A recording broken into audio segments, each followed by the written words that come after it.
میں دعوت تقریر جناب مشتاق ملک صاحب کو دیتا ہوں اور انشاءاللہ تعالی آپ ان کو سماعت فرمائیں گے۔ اس کے بعد اور دو مقررین ہیں، پھر حضرت مولانا خلیل الرحمن سجاد صاحب دامت برکاتہم کا صدارتی خطاب ہوگا، پھر اختتامی کلمات ناچیز کے رہیں گے۔ الصلاۃ والسلام علی امام المتقین وقائد المجاہدین وصلوا علیہ وسلموا تسلیما۔ اللہم صلی علی سیدنا شفینا حبیبنا مولانا محمد وعلی آل سیدنا شفینا حبیبنا مولانا محمد وبارک وسلم۔ قال اللہ تعالی فی القرآن المجید والفرقان الحمید، بسم اللہ الرحمن الرحیم، تلک حدود اللہ، صدق اللہ العظیم۔ محترم صدر جلسہ حضرت مولانا ڈاکٹر سجاد ندوی صاحب مدظ اللہ العالی، رکن پارلیمنٹ حیدرآباد، محترم الحاج جناب اسد الدین اویسی صاحب صدر کل ہند مجلس اتحاد المسلمین، نگران جلسہ محترمہ ڈاکٹر اسماء زہرا صاحبہ، محترم برادر عزیز ناظم الدین فاروقی صاحب، محترم مولانا حامد محمد خان صاحب، امیر جماعت اسلامی تلنگانہ و اڑیسہ محترم مولانا حافظ پیر شبیر صاحب، صدر جمعیت العلماء آندھرا پردیش حضرت مولانا مفتی حسن الدین صاحب، حضرت مولانا مفتی صادق محی الدین فہیم صاحب، بزرگان ملت، قابل احترام خواتین، بلا شبہ آج ہم پورے عزم اور پورے سوچ و فکر کے ساتھ یہ طے کر کے یہاں بیٹھے ہیں کہ یکساں سول کوڈ کا مسئلہ ہو یا پھر شریعت محمدی صلی اللہ علیہ وسلم میں رمق برابر بھی تبدیلی کا مسئلہ ہو، ہم سینہ سپر ہونے کے لیے تیار ہیں۔ ہم اس سلسلے میں کوئی سمجھوتا نہیں کریں گے۔ ابھی جو فیگرز محترم اسد الدین اویسی صاحب نے رکھے وہ اس بات کی گواہی دیتے ہیں کہ مسلم عورت مظلوم نہیں ہے، بلکہ اس ملک کی ہندو عورت مظلوم ہے۔ اسلام سے وابستہ خواتین مظلوم نہیں ہیں، بلکہ مظلوم تو آریہ سماج سنگھ پریوار کی خواتین مظلوم ہیں، ہم مظلوم نہیں ہیں۔ اور مودی جھوٹ بول رہا ہے، سنگھ پریوار جھوٹ بول رہا ہے، امیت شاہ جھوٹ بول رہا ہے، اور یہ ملک پر حکومت کرنے والا ہر وزیر جھوٹ بول رہا ہے۔ پولیگیمی دوسری شادی کے مسئلے کے فیگرز موجود ہیں، اور دوسری شادی کا مسئلہ مسلمانوں میں زیادہ نہیں ہے بلکہ دوسروں میں زیادہ ہے، بلکہ تعداد کے اعتبار سے سنسس کی رپورٹ یہ کہتی ہے کہ مسلم خواتین کم ہیں، مرد زیادہ ہیں۔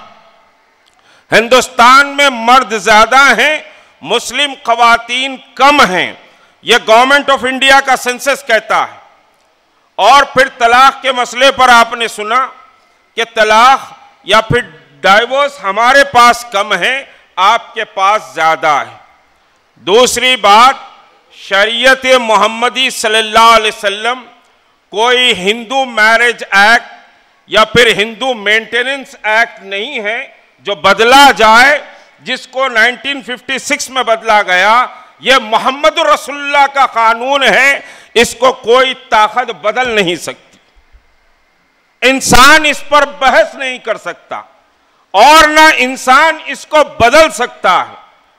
بلا شبہ نریندر مودی کی حکومت بدل جائے گی لیکن شریعت نہیں بدل سکتی. کانگریس ہو یا بی جے پی ہو، کوئی بھی جماعت ہو، اگر شریعت کو بدلنے کی کوشش کریں گے تو حکومت بدلے گی لیکن شریعت نہیں بدلے گی. دوسری بات، عورت کی مظلومیت کی بات ہمارے پردھان منتری بندیل کھنڈ کے جلسے سے کہتے ہیں کہ ملک کو جاننا چاہیے کہ آخر طلاق کیا ہے. تو ملک کو یہ بھی جاننے کا اختیار ہے کہ مودی کی بیوی درے در کیوں بھٹک رہی ہے. یہ بھی وزیر اعظم کہیں. مسلم خواتین یعنی 125 کروڑ عوام کو جاننے کا یہ اختیار ہے کہ طلاق کا مسئلہ کیا ہے. آپ کے پیٹ میں کیوں مڑوڑ ہو رہی ہے مسلم خواتین کے تعلق سے؟ آپ کیوں پریشان ہیں مسلم خواتین کے تعلق سے؟ یہ قوم کسی کی بھیک پر زندہ نہیں ہے، یا پھر آپ کے سمجھیے کہ اقتدار یا آپ کے رحم و کرم پر یہ قوم زندہ نہیں ہے. یہ قوم اپنی تاریخ رکھتی ہے. تم ہر بار کوشش کر لو گے ستانے کی، لیکن یہ قوم اتنی ہی قوت اور طاقت بن کر تمہارے سامنے آ کر کھڑے ہوتی. اسلام کی فطرت میں قدرت نے لچک دی ہے، جتنا ہی اس کو دباؤ گے اتنا ہی یہ ابھرے گا. ایسے مودی گودی R S S Sangh Parivar نہ مسلمانوں کا کچھ بگاڑ سکتے ہیں نہ اسلام کا کچھ بگاڑ سکتے. اب بنیادی سوال یہ ہے، بڑی سمجھیے کہ مسرت بھی ہوئی. میں مبارکباد دیتا ہوں تحفظ شریعت کمیٹی کو، خواتین کی، کہ انہوں نے بڑی محنتوں اور مشقتوں کے ساتھ یہ اجتماع کو منعقد کیا. لیکن اصل بات یہ ہے، خیر میں اصلاحی بات تو کرنا نہیں چاہتا لیکن خواتین بیٹھے ہوئے اس وجہ سے کہہ رہا ہوں. یاد رکھیے اب ایک ٹرینڈ بھی چل رہا ہے جلسوں میں، جیسے یکساں سول کوڈ کی بات آئی، شریعت کی بات آئی، مسلمانوں کے اندر کے بیماریاں ہمارے علماء یا ہمارے سمجھے مقررین نکالنا شروع کرتے ہیں. ارے یہ بیماری ہے، یہ ایسا ہے، یہ ویسا ہے. میرے بھائی، ہر سماج میں کچھ نہ کچھ گڑبڑ ہوتی ہے. الحمدللہ ہم شرمندہ نہیں ہیں، ہندو خاتون یا ہندو سماج شرمندہ، مسلم سماج شرمندہ نہیں. اور آپ کو ڈیفینسیو ہو کر بات نہیں کرنا چاہیے، اس مسئلے پر آپ کو افینسیو ہو کر بات کرنا چاہیے. آپ افینسیو ہو کر بات کریں کیونکہ آپ محمد رسول اللہ صلی اللہ علیہ وسلم کی شریعت پر چلتے ہیں. خدا کی قسم اس شریعت کو ماننے والے ہی نجات دہندہ ہے، اور امن و سکون کی ساتھ شریعت محمدی صلی اللہ علیہ وسلم کے دامن میں ہے. کوئی سمجھے کہ دوسرے سماج میں نہیں. تمہارے پاس تو طلاق کا تصور نہیں، تمہارے پاس تو بیٹی کو سمجھے کہ دان دے دیا جاتا ہے، تمہارے پاس تو عورت کو ستی ہونے کا حکم تھا. تمہارا قانون بدل سکتا ہے لیکن ہمارا قانون خدائی قانون ہے اور خدائی قانون بدل نہیں سکتا. خدائی قانون کا کوئی رمق برابر بھی تبدیلی سمجھیے کہ آپ کرنے کی کوشش کریں گے تو پھر اس ملک میں انارکی پیدا ہو جائے گی. مودی کی حکومت یہ غلط سمجھیے کہ کھیل کھیلنے کے لیے بیٹھ گئی اور پھر لازمی طور پر آج پریشان بھی ہے. شریعت کے مسئلے میں مسلمان کوئی سمجھوتا نہیں کرے گا. ایمنسٹی انٹرنیشنل کی رپورٹ کے مطابق more than 50,000 کمیونل رائٹس اس ملک میں ہوئے.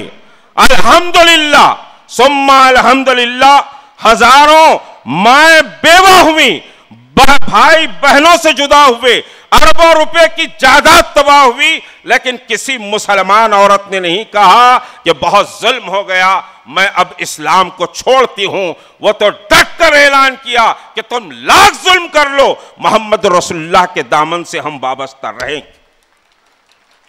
ایک مسلمان فیملی نے بھی تمہارے ظلم اور جبر کے آگے گھٹنے نہیں ٹیکے. اور شریعت کا مسئلہ تو اس سے بہت آگے ہے. جان سے بڑھ کر ہماری شریعت ہے، مال سے بڑھ کر ہماری شریعت ہے، آل اور اولاد سے بڑھ کر ہماری شریعت ہے. اور اس شریعت ہی کو بچانے کے لیے حضرت حسین 72 کے ساتھ فرات کے کنارے آ کر ٹھہر گئے. نہ صرف اپنے آپ کو پیش کیا، علی اصغر کو پیش کیا، اکبر کے شانوں کو پیش کیا اس شریعت کی حفاظت کے لیے. شریعت کوئی تماشا نہیں ہے. اور یہ دین جو ہم تک آیا بڑے مصائب، بڑی مشکلات اور بڑی قربانیوں کے بعد آیا ہے. اصحاب نبی کریم صلی اللہ علیہ وسلم سے لے کر اولیاء اکرام تک کی تاریخ دیکھ لی جائے تو بڑی قربانیاں دی ہیں اس دین کو ہم تک پہنچانے کے لیے. اب یہ دین بڑے مصائب کے بعد ہم تک آیا ہے تو ہماری ذمہ داری ہے کہ ہم اس دین کی حفاظت کریں، اس شریعت کی حفاظت کریں. آج یہ دین ہم تک پہنچ گیا، اب ہماری ذمہ داری ہے کہ اس دین کی حفاظت کریں، اس شریعت کی حفاظت کریں. اور دوسری بات میرے بھائی، ہم کو بھی تھوڑا بدلنے کی ضرورت ہے، ہم کو بھی تھوڑا تبدیل ہونے کی ضرورت ہے. اس وجہ سے کہ میں نے آیت مبارکہ کا چھوٹا سا ٹکڑا پڑھا، تلکا حدود اللہ، کہ تم اللہ کے حدود کو مت پھلانگو. اللہ نے حدود کا تعین کیا ہے اور ان حدود کو تم مت پھلانگو. محمد رسول اللہ نے اپنے 4 لڑکیوں کی شادیاں کی، اصحاب نبی کریم صلی اللہ علیہ وسلم نے بھی شادیاں کی، لیکن کسی کی شادیاں ایسی نہیں ہیں کہ جو آج ہماری شادیاں. آج جو ہماری شادیاں ہیں، آج افسوس ہوتا ہے کہ ہزاروں مسلم لڑکیاں جہیز کے عنوان پر گھروں میں بیٹھی ہوئی ہیں، ان کی شادی نہیں ہو رہی. عالی شان ضیافتیں کی جاتی، دعوتیں کی جاتی، 20 40 قسم کے کھانے بڑے بڑے شادی خانوں میں کھلائے جاتے ہیں. یہ محمد رسول اللہ کی سنت نہیں ہے، یہ تو اس ملک کے یہود و نصارہ کی سنت ہے. اگر تم محمد رسول اللہ کو مانتی ہو، اگر بی بی فاطمۃ الزہرا کو مانتی ہو، اگر حسنین کو مانتی ہو، اصحاب نبی کریم صلی اللہ علیہ وسلم اور صحابیات کو مانتی ہو، تو پھر خدا را اپنی شادیوں کو تبدیل کرو، اپنے شادیاں کروانے کے مزاج کو بدلو، شادیوں کو سادگی سے یاد رکھو. اگر تمہاری بیٹی کے نصیب میں شادی ہے، اگر تمہارے بیٹے کے نصیب میں شادی ہے، تو خدا کی قسم اس رب کائنات پر یقین رکھو، چاہے تم سادگی سے کرو یا شادی خانے میں ڈھول نخارے بجا کر کرو، اس کی شادی نصیب میں لکھی ہے تو شادی ہو کر رہے گی. اتنے بڑے شادی خانے میں ہو یا فلاں ہو تو میرے خاندان کا اسٹیٹس آئے گا، ان اکرمکم عند اللہ اتقاکم. اسٹیٹس تو تقوی کی بنیاد پر آتا ہے، دولت اور امارات کی بنیاد پر نہیں آتا. بہرحال جہاں ہم یہ عہد کر رہے ہیں کہ شریعت محمدی صلی اللہ علیہ وسلم میں کوئی تبدیلی کو ہم برداشت نہیں کریں گے، وہی ہم کو بدلنا پڑے گا. آخری بات کہ ہم سمجھیے کہ انبن ہو سکتی ہے، رشتہ داریوں میں انبن ہو سکتی ہے، سمجھیے کہ ہمارے بیٹے اور بہو کے درمیان انبن ہو سکتی ہے، لیکن خدارا ہم عدالتوں کے دروازے کو مت کھٹکھٹائیں. ہم علماء کے پاس جائیں، شرعی عدالتوں کے پاس جائیں، دارالقضاء میں اپنے فیصلوں کو حل کروائیں. ہم عدالتوں کو دروازوں کو اس مسئلے کے لیے بند کر دیں، اور اس عزم اس یقین کے ساتھ اگر آپ اٹھتے ہیں تو اللہ آپ کے بیٹھنے کو بابرکت بنائے، آپ کے آنے کو بابرکت بنائے، اور اللہ ہم سب کی مغفرت فرمائے. وآخر دعوانا ان الحمدللہ رب العالمین.